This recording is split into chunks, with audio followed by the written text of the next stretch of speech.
สบายดีเนาะมื้อนี้ป้าครูจะมาพาอ่านปึ้มนิทานชื่อว่าเรื่องเป็ดไหนน้องอันนี้จะเป็นหน้าปกมันเนาะเห็นบ่จะมีตัวเป็ดเนาะนี่นอกจากตัวเป็ดแล้วก็มีตัวปลาแดเนาะป้าครูจะเริ่มอ่านเลยเนาะให้พวกหลานตั้งใจอ่านนำลั่งเจ้าครูเด้อเนาะหลังจากเจ้าครูอ่านจบแล้วเจ้าครูก็จะมีคำถามเพื่อวัดความเข้าใจของพวกหลานเติมอีกซึ่งจะเป็นอะไรนั้นพวกหลานมาอ่านแล้วก็ติดตามรูปภาพไปนำป้าครูเลยเนาะนี่ก็ยังเป็นหน้าปกไหนอยู่เนาะเป็ดในน้อง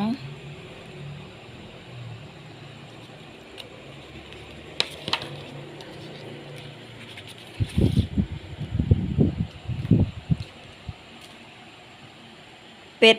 อาบน้ำเป็นหมู่ในน้อง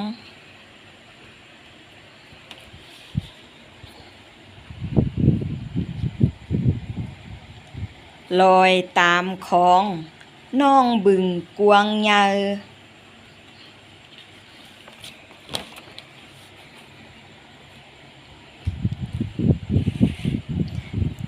ตาจองใส่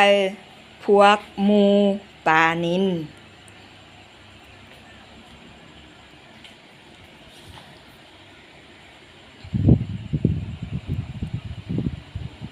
เลาะเลียบกินพืชผักแมงไม้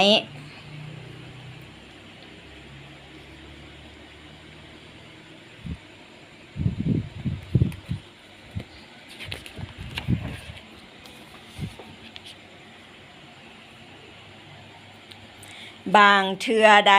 กินกุ้งกินปู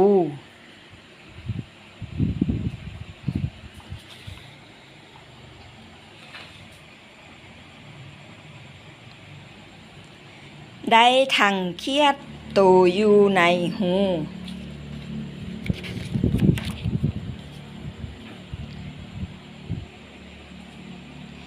เมื่อได้ปูเป็ดก็ซื่นใจลอยลองไปห้องดังกาบกาบมาฮอดนี้จะหมดเพียงเท่านี้เนาะซึ่งว่านิทานเรื่องนี้เนาะแต่งโดยท่านนางบัวคำผาใต้บ้านเนาะแล้วก็แต้มหูประกอบโดยท่านนางเพชรสมัยสุรินทร์ธรรมบัดนี้จบแล้วเนาะบัดนี้เจ้าครูจะมีคำถามเพื่อวัดความเข้าใจของพวกหลานเนาะ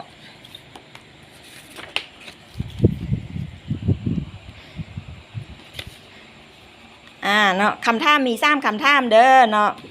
คำถามที่1นิทานเรื่องนี้มีชื่อว่าแนวใดชื่อนิทานที่ป้าครูอ่านไปนี่แหละเนาะชื่อเรื่องว่าแนวใดเนาะข้อที่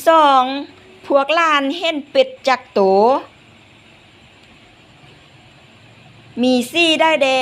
ไม่ก็ว่าเป็ดที่พวกหลานเห็นเนาะมีซี่ได้แดมีจักโตแล้วมีซี่ได้แดเนาะข้อที่3นอกจากโตเป็ดแล้ว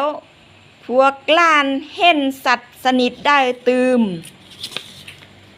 ไม่ก็ว่านิทานเรื่องนี้นอกจากมีตัวเป็ดแล้วยังมีตัวได้อีกเนาะยังมีสัตว์สนิทได้อีกเนาะขอให้พวกหลานเขียนตอบในกล่องโพสต์ข